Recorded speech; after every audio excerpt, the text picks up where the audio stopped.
마태복음 2장 1절부터 12절까지의 말씀을 다 같이 한 목소리로 함께 읽겠습니다. 시작. 헤로드 왕 때에 예수께서 유대 베들레헴에서 나심에 동방으로부터 박사들이 예루살렘에 이르러 말하되 유대인의 왕으로 나신 이가 어디 계시냐? 우리가 동방에서 그의 별을 보고 그에게 경배하러 왔노라 하니 헤로드 왕과 온 예루살렘이 듣고 소동한지라. 네, 거기까지만 읽겠습니다. 우리 옆에 계신 분과 함께 인사 나눌까요? 주님의 사랑으로 사랑합니다. 당신이 옆에 계셔서 행복합니다. 당신은 하나님의 언약 안에 있는 축복의 통로. 당신을 통하여서 열방이 주께 돌아오게 되리. 당신은 하나님의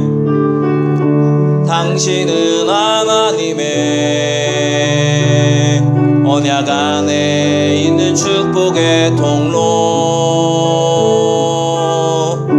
당신을 통하여서 열방이 주께 예배하게 되리. 메리 크리스마스. 네, 참으로 기쁜 성탄절입니다. 또 오늘은 여러분들이 이렇게 우리 교회에 처음 오신 분들도 계시고, 그래서 하나님 앞에 감사하고 또 하나님께서도 기뻐하실 줄 믿습니다. 자, 우리 말씀 제목 함께 따라해 볼까요? 만왕의 왕 예수님께 경배하라. 자, 성탄절은 매년 우리에게 돌아옵니다. 근데 이 해마다 성탄절이 올 때마다 많은 사람들에게 감동을 주는 이야기들, 또 많이 읽혀지는 이야기들이 있습니다. 소설 중에는 오헨리의 단편 소설인 크리스마스 선물이라는 소설 여러분들이 다 알고 계실 겁니다.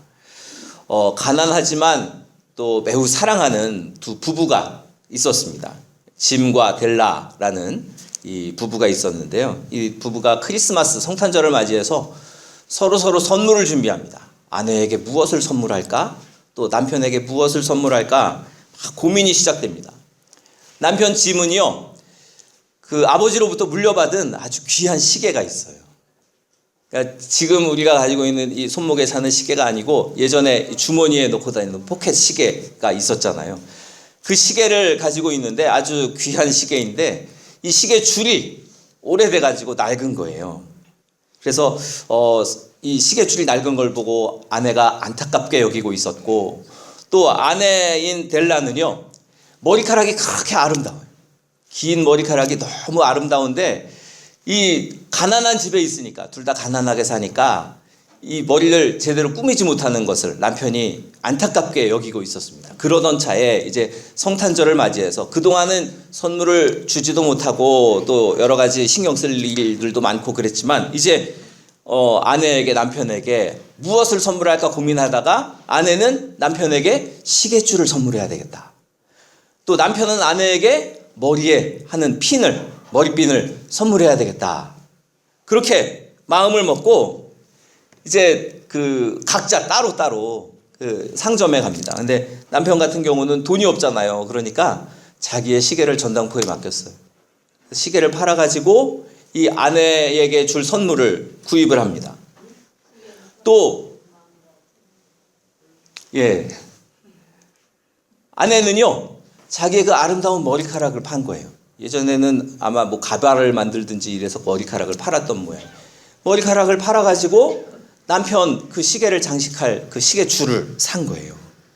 그리고 이제 드디어 성탄절이 되어서 기쁜 마음으로 선물을 서로에게 줍니다. 근데 아내가 왠지 모르게 머리에다가 이제 두건을 쓰고 있는 거예요. 그리고 남편 같은 경우는 뭐 시계를 팔았으니까 지금 티는 나지 않았지만, 하여튼 둘이 다 선물을 서로 주는데 선물을 풀어보고서는 깜짝 놀란 거예요. 남편은 시계를 팔았는데 아내는 머리를 잘랐는데, 그리고 서로를 이 희생한 것을 이제 장식할 것을 주니까 깜짝 놀랐어요.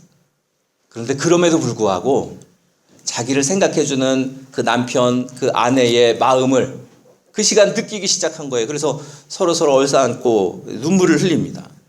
여러분, 세상에서 가장 값진 선물은 무엇인가? 바로 내 중요한 것, 자기를 희생해서 주는 그 선물, 이것이 가장 값진 선물입니다.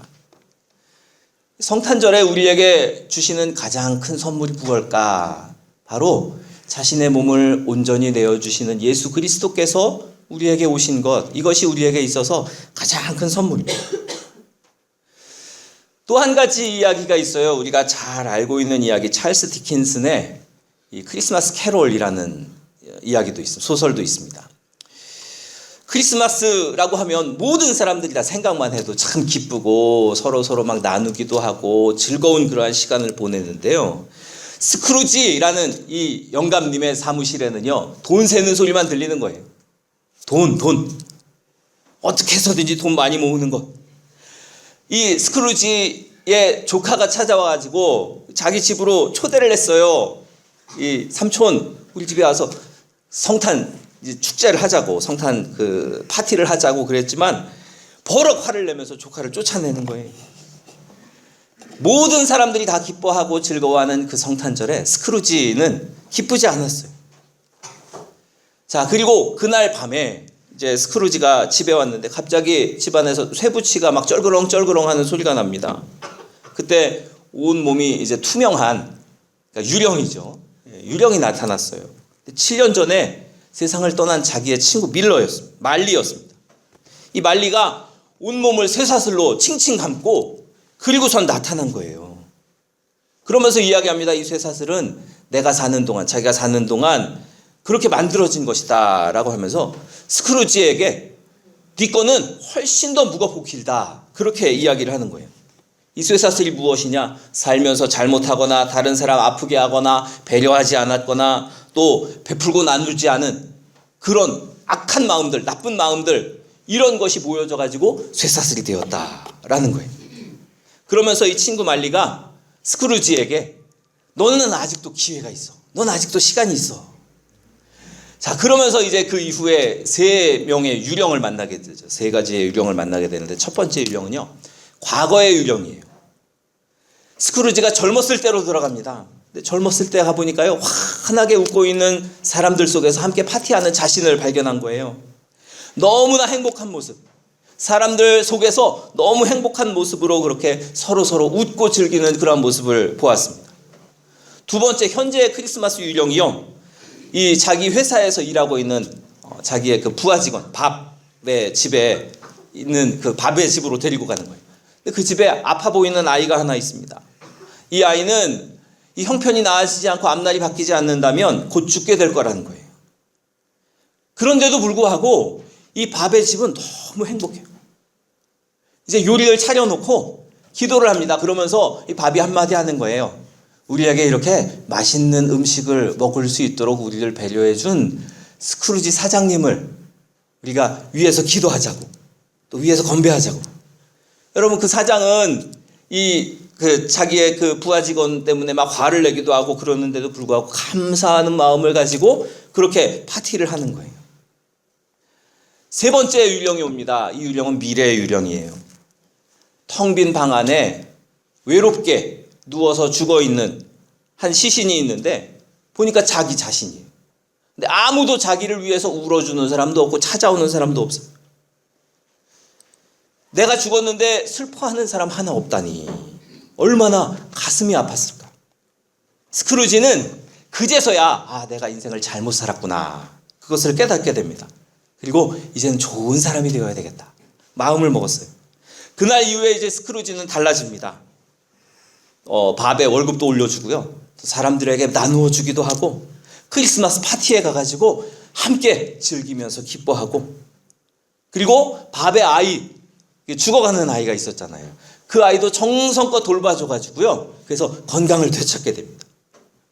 스크루지는 이날 이후로 참으로 행복한 나날을 살게 되었어요. 그리고 나누어 주면서 얻는 그 행복이 더 크다라는 것을 깨닫게 되었다라는 거예요.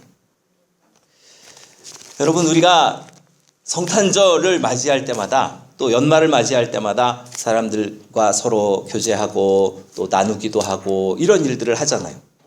또 기쁨을 서로 기뻐하기도 하고 이렇게 되는 이유가 무엇인가? 바로 이 연말에 주님이 오신 성탄절이 있기 때문입니다. 예수 그리스도께서 우리를 위해서 오셨다. 지난 2000년 동안 이 예수님의 오심은요, 많은 사람들을 변화시키고 감동을 주고 또 사람들에게 사랑하는 마음을 주었어요. 그 이유는 무엇입니까? 바로 예수님은 하나님이신데 하늘의 권세를 다 버리시고 이 땅에 오셔서 우리를 위해서 모든 것을 다 내어주신 거예요. 나를 구원하시기 위해서 십자가까지도 지셨어요.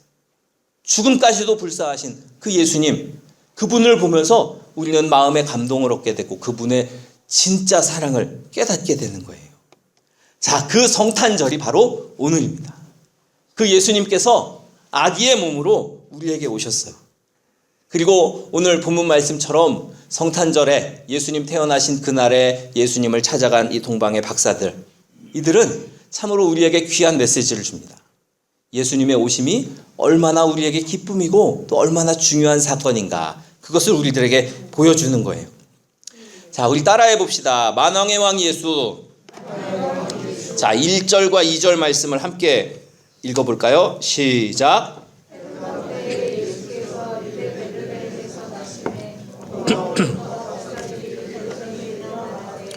유대인의 왕으로 나신 이가 어디 계시냐? 우리가 동방에서 그의 별을 보고 그에게 경배하러 왔노라 하니. 아멘. 자, 동방으로부터 어떤 사람은 페르시아라고도 하고 여러 이 설들이 있지만 어쨌든 그 동방으로부터 3명의 박사들이 먼 길을 찾아옵니다. 많은 사람들이 저마다의 일로 분주했어요. 이때에 그 왕인 가이사 아구스토가 어떤 명을 내렸냐 하면 우리 로마 영내에 있는 로마의 그 지배를 받는 모든 사람들은 다 호적을 정리해라, 호적해라. 그래서 자기 고향으로 가가지고 이제 이름을 등록해야 되는 거예요. 가족이랑 이름을 다 등록해야 되니까 다들 이제 엄청난 이동이 일어납니다. 그런 때예요. 다들 분주한 때.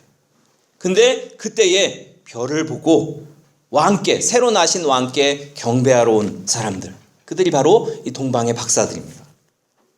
자, 그들이 찾아온 만왕의 왕이신 예수님, 그분은 어떤 분이실까요? 도대체 어떤 분이시길래 그 먼 길을 마다하지 않고 이 한 걸음에 달려온 것일까? 여러분, 우리가 연말이 되면 사람들이 자기가 관심 가졌던 그런 소식들을 돌아보기도 하고 또 사람들을 돌아보기도 하고 그래요. 근데 우리가 연말에 가장 관심을 가져야 할 것은 무엇이냐? 세상의 일들 많이 바쁘지만 그러나 그럼에도 불구하고 우리가 이 연말에는 예수님께 우리의 관심을 좀 집중해 볼 수가 없을까 하는 생각을 해봅니다. 만왕의 왕이신 예수님, 그분이 우리를 위해서 이 세상에 오셨다라는 거예요. 이 땅의 왕으로 오셔서 우리 모두를 구원하십니다. 누구든지 복음을 믿는 자마다 예수 그리스도를 그 마음에 모셔드리고 예수님을 주인으로 삼는 모든 이들에게 주님은 구원을 베풀어 주세요. 여러분, 이것은 온 인류의 역사를 완전히 바꾸어 놓는 아주 중대한 사건입니다. 그래서 인류의 역사를 계산할 때 AD와 BC로 구분을 하잖아요. 바로 예수님의 탄생을 중심으로 해서 AD와 BC가 나누어졌습니다. 주님을 만나기 전의 인생들, 예수님 만나기 전의 인생들은 죄로 말미암아 사탄에게 종로를 탈 수밖에 없는 그러한 인생이었습니다. 참으로 불행한 인생이에요. 그 결말이 멸망이라는 것으로 정해져 있는 인생이었습니다. 그러나 예수 그리스도를 만난 이후에는요, 그 결말이 바뀌어집니다.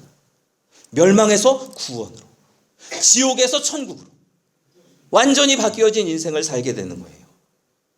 종이었던 인생을 해방된 자유인의 인생으로 바꾸어 놓는 아주 중대한 사건, 그것이 바로 성탄입니다.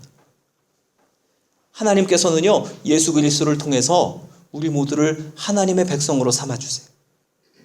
누구든지 어떤 사람이든지 남녀노소 빈부귀천 어떤 것을 막론하고 예수 그리스도를 마음속에 모셔드리기만 하면 구원을 받고 하나님의 백성이 된다라는 것입니다.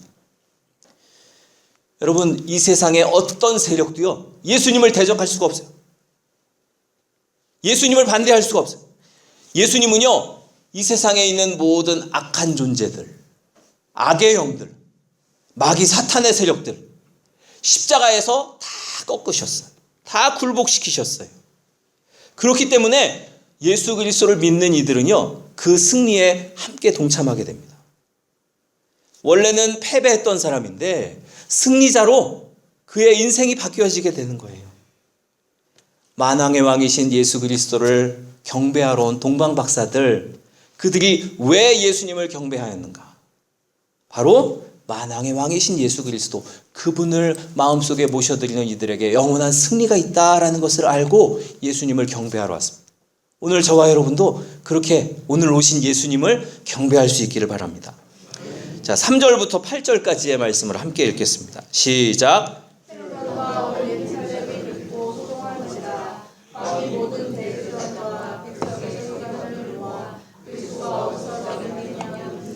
이르되 유대 베들레헴이오니 이는 선지자로 이렇게 기록된 바, 또 유대 땅 베들레헴아 너는 유대 고을 중에서 가장 작지 아니하도다.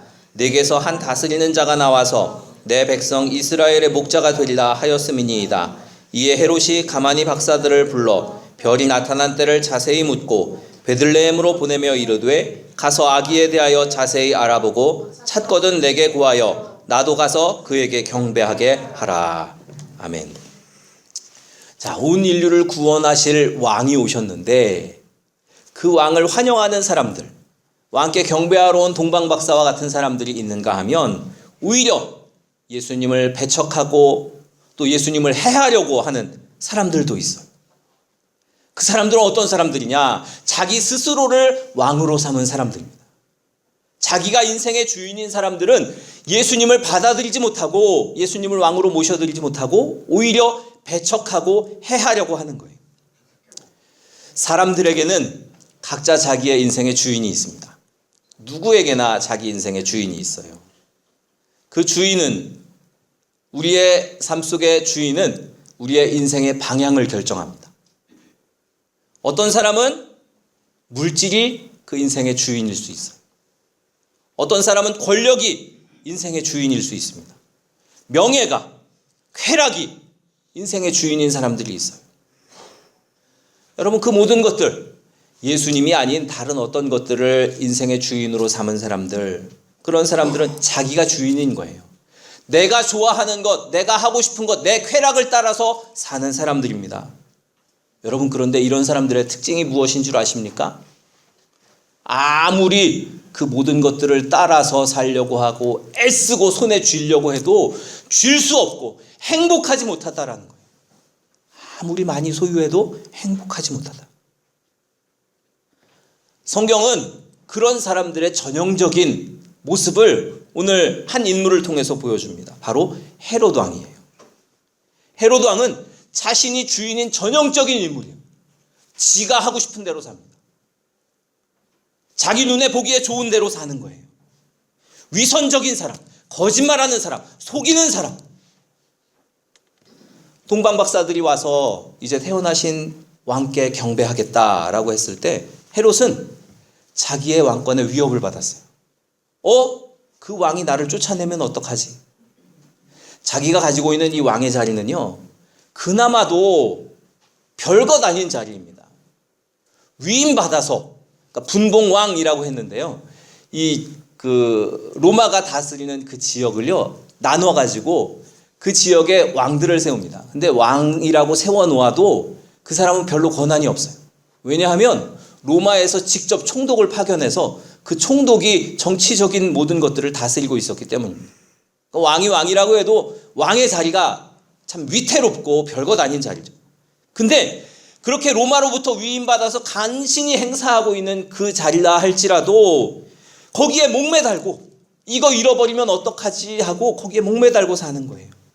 그러니까 거짓말하고 간교한 계획을 세우고 불의한 방법을 행해서라도 이 왕권을 지키려고 최선을 다합니다.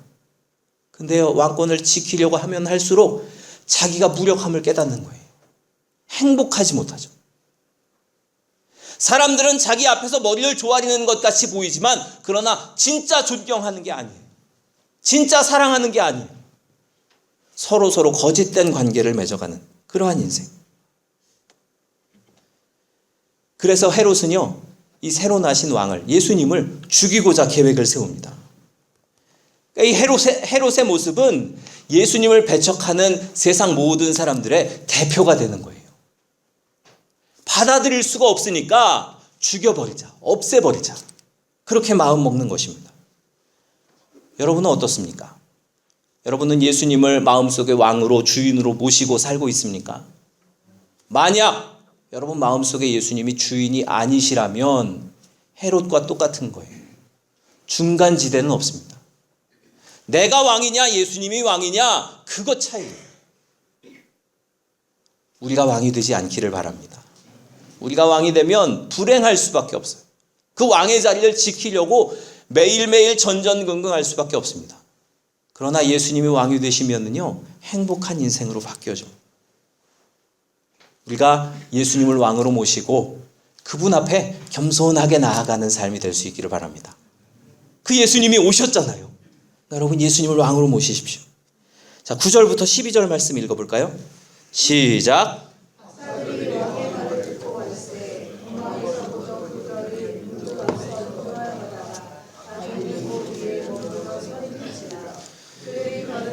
매우 크게 기뻐하고 기뻐하더라. 집에 들어가 아기와 그의 어머니 마리아가 함께 있는 것을 보고 엎드려 아기께 경배하고 보배합을 열어 황금과 유향과 모략을 예물로 드리니라. 그들은 꿈에 헤롯에게로 돌아가지 말라 지시하심을 받아 다른 길로 고국에 돌아가니라. 아멘. 자, 박사들을 인도한 것은요, 왕의 말이 아닙니다. 동방에서 보았던 그 별이 이 박사들을 이끌어갔어요. 왕은 보질 못하고 알질 못했어요.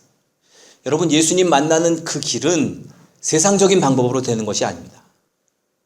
아, 내가 예수님을 찾아야지 이런다고 되는 게 아니에요. 하나님의 인도하심과 조명하심이 없으면 우리가 예수님을 만날 수 없어요.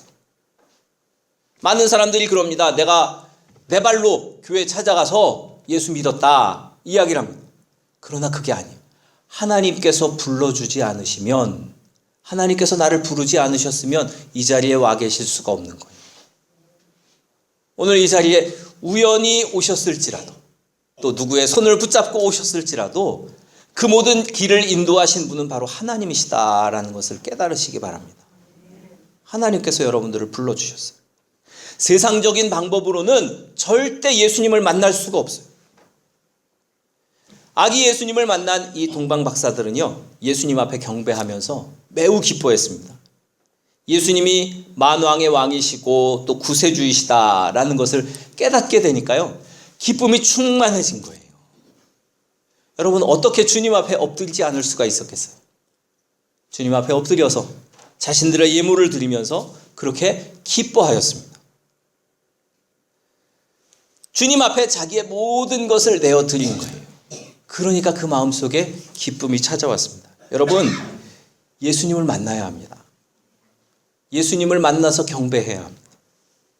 그냥 신앙생활하면서 내가 10년 전에 20년 전에 예수님 만나는 경험에서 그거 하나 붙잡고 평생을 사는 사람들이 있어요. 그러지 말고 오늘 다시 새롭게 예수님을 만나십시오. 여러분 마음속에 예수님을 초청하십시오. 마음문을 열고 예수님, 내 안에 오시기를 원합니다. 내게 오셔서 내게 참 행복이 무엇인지 알게 해주세요.